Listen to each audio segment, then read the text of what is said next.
Hello friends, welcome to మా హనీయూమ్. ఈరోజు వీడియోలో బంగాళదుంపతో కుర్మాని ఎలా తయారు చేసుకోవాలో చూపించబోతున్నాను. ఇందులోకి కారం కానీ మసాలా కానీ ఏమీ వాడం, అయినా సరే రైస్లోకి చాలా బాగుంటుంది. తక్కువ ఇంగ్రీడియంట్స్తో తేలికగా చేసేవచ్చు. సో ఇంక లేట్ చేయకుండా వీడియోలోకి వెళ్ళిపోదాం.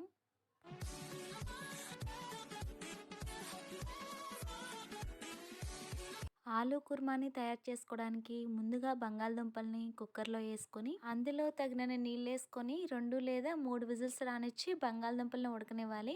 బంగాళదుంపలు ఉడికిన తర్వాత పొట్టు తీసుకొని ఈ విధంగా పెద్ద ముక్కల కింద కట్ చేసుకోవాలి. ఇప్పుడు మిక్సీ జార్ తీసుకొని అందులో టీ స్పూన్ జీలకర్ర, పావు టీ స్పూన్ మిరియాలు, ఒక 5 పచ్చిమిరపకాయలు, ఒక 5-6 వెల్లుల్లి రెమ్మలు, కొద్దిగా కొత్తిమీర, పుదీనా వేసుకొని కొంచెం బరకగా మిక్సీ వేసుకోవాలి మూత పెట్టుకొని. పచ్చిమిరపకాయలు మీరు తినే కారాన్ని బట్టి వేసుకోవచ్చు.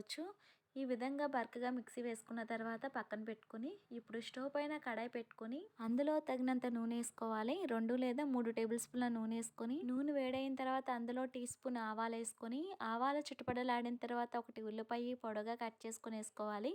అందులోనే ఒక రెమ్మ కరివేపాకు వేసుకొని మీడియం మంట పైన ఉల్లిపాయలు బాగా ఫ్రై చేసుకోవాలి. ఈ విధంగా ఉల్లిపాయలు ఫ్రై అయిపోయిన తర్వాత ఇందులో 1/2 టీ స్పూన్ పసుపు, టేస్ట్కి సరిపడా ఉప్పు వేసుకొని కలుపుకోవాలి. పసుపు ఉప్పు వేసి కలుపుకున్న తర్వాత మనం మిక్సీ వేసుకున్న పచ్చిమిర్చి పేస్ట్ వేసుకొని పచ్చివాసన పోయేంత వరకు 1 నిమిషం ఫ్రై చేసుకోవాలి.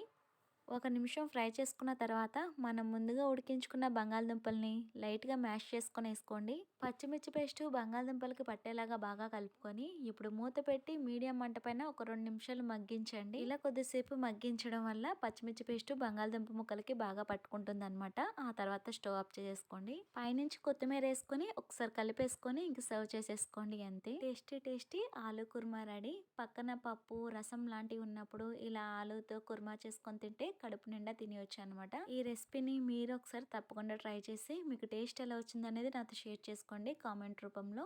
ఈ రెసిపీ మీకు నచ్చినట్లయితే లైక్ చేసి మీ ఫ్రెండ్స్ అండ్ ఫ్యామిలీ మెంబర్కి షేర్ చేయండి. మరిన్ని ఈజీ రెసిపీస్ కోసం మా హనీయం ఛానల్ని సబ్స్క్రైబ్ చేయండి. Thank you for watching.